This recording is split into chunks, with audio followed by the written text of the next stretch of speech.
കുസാറ്റ് ദുരന്തത്തിൽ സർവകലാശാലയുടെ വീഴ്ച വ്യക്തമാക്കി പോലീസ് റിപ്പോർട്ട്. ഫെസ്റ്റിന്റെ ഭാഗമായി നടന്ന സംഗീത നിശയ്ക്ക് ആവശ്യമായ സൗകര്യം ഒരുക്കിയില്ല.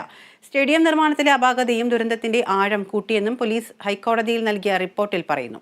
വിവരങ്ങളുമായി അശ്വതി ചേരുന്നുണ്ട്. അശ്വതി, ഏറെ സങ്കടം ഉളവാക്കിയ ഒരു ദുരന്തം തന്നെയായിരുന്നു ഈ ഒരു സംഗീത നിശയിൽ വന്ന കുസാറ്റ് ദുരന്തം എന്ന് പറയുന്നത്. ഇപ്പോൾ റിപ്പോർട്ട് വ്യക്തമാക്കുന്നത് ആവശ്യമായ സൗകര്യങ്ങൾ ഒരുക്കാതെയാണ് ഇത്രയും കുട്ടികളെ ഈ ഒരു ഓഡിറ്റോറിയത്തിലേക്ക് തിക്കിക്കയറ്റിയത് എന്നുള്ളതാണ്. എന്തൊക്കെയാണ് പോലീസ് റിപ്പോർട്ടിൽ പറഞ്ഞിരിക്കുന്ന മറ്റു കാര്യങ്ങൾ? തുടർ നടപടികൾ എന്തൊക്കെയാവാനാണ് സാധ്യത?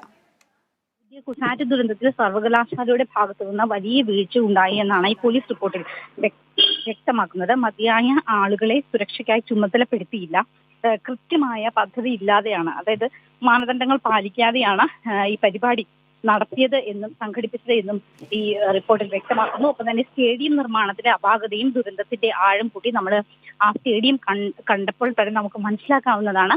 അത് ഫസ്റ്റ് കയറി വരുന്ന ഈ ദുരന്തം സംഭവിച്ച സ്റ്റെപ്പ്, അത് കുത്തനെയുള്ള സ്റ്റെപ്പാണ്.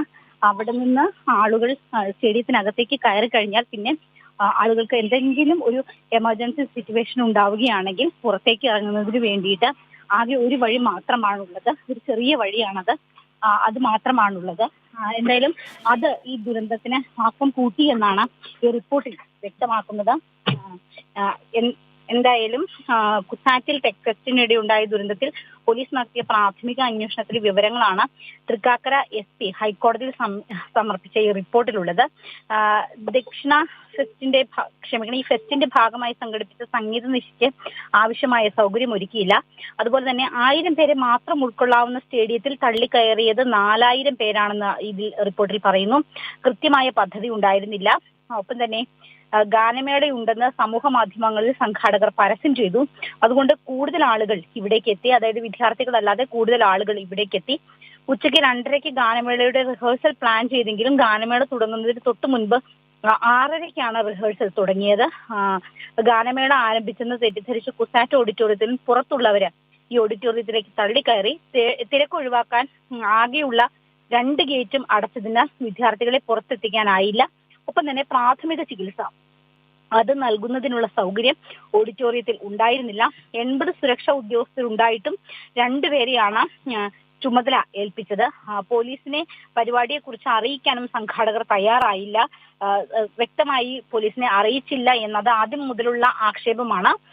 ഈ റിപ്പോർട്ടിലും അത് തന്നെയാണ് പറയുന്നത്. ഓഡിറ്റോറിയത്തിന്റെ നിർമ്മാണത്തിന്റെ അപാകതയും അപകടത്തിന്റെ ആക്കം വർദ്ധിച്ചു എന്നും വ്യക്തമാക്കുന്നുണ്ട്. ഇത്തരം കാര്യങ്ങളാണ്, അതായത് സർവകലാശാലയെ വലിയ രീതിയിൽ കുറ്റപ്പെടുത്തിക്കൊണ്ടുള്ള സർവകലാശാലയുടെ വീഴ്ചകൾ ചൂണ്ടിക്കാണിച്ചുകൊണ്ടുള്ള ഒരു റിപ്പോർട്ടാണ് ഇപ്പോൾ ഹൈക്കോടതിയിൽ പോലീസ് സമർപ്പിച്ചിരിക്കുന്നത്. എന്തായാലും ഹൈക്കോടതി ഇത് പരിശോധിച്ചതിന് ശേഷം കൂടുതൽ നടപടികൾ ഉണ്ടാകും. ഒപ്പം തന്നെ സർവകലാശാലയ്ക്ക് ഇതിൽ പറയാനുള്ള കാര്യങ്ങൾ കൂടി ഹൈക്കോടതി കേൾക്കും. അതിനുശേഷം ഒരുപക്ഷെ സത്യവാങ്മൂലം സമർപ്പിക്കാൻ നിർദ്ദേശിക്കാം. അതിനുശേഷമായിരിക്കും ഇതിൽ കൂടുതൽ നടപടികൾ ഉണ്ടാവുക. വിദ്യ. അശ്വതി, വ്യക്തമാണ്. കുസാറ്റ് ദുരന്തത്തിൽ സർവകലാശാലയുടെ വീഴ്ച വ്യക്തമാക്കി പോലീസ് റിപ്പോർട്ട് വന്നിരിക്കുകയാണ്. മതിയായ ആളുകളെ സുരക്ഷയ്ക്കായി ചുമതലപ്പെടുത്തിയില്ലെന്നും കൃത്യമായ പദ്ധതി ഇല്ലാതെയാണ് പരിപാടി സംഘടിപ്പിച്ചത് എന്നും സ്റ്റേഡിയത്തിലെ നിർമ്മാണത്തിലെ അപാകതയും ദുരന്തത്തിന്റെ ആഴം കൂട്ടിയെന്നും പറയുന്നു. 1000 പേർക്ക് കയറാവുന്ന സ്റ്റേഡിയത്തിൽ 4000-ഓളം പേരാണ്, 4 ഇരട്ടി ആളുകളാണ് തള്ളിക്കയറിയത്. ഇതും ദുരന്തത്തിന്റെ ആക്കം കൂട്ടിയതായി കോടതിയിൽ സമർപ്പിച്ച റിപ്പോർട്ടിൽ പോലീസ് പറയുന്നു. വിവരങ്ങൾ നൽകിയത് AT അശ്വതിയാണ്.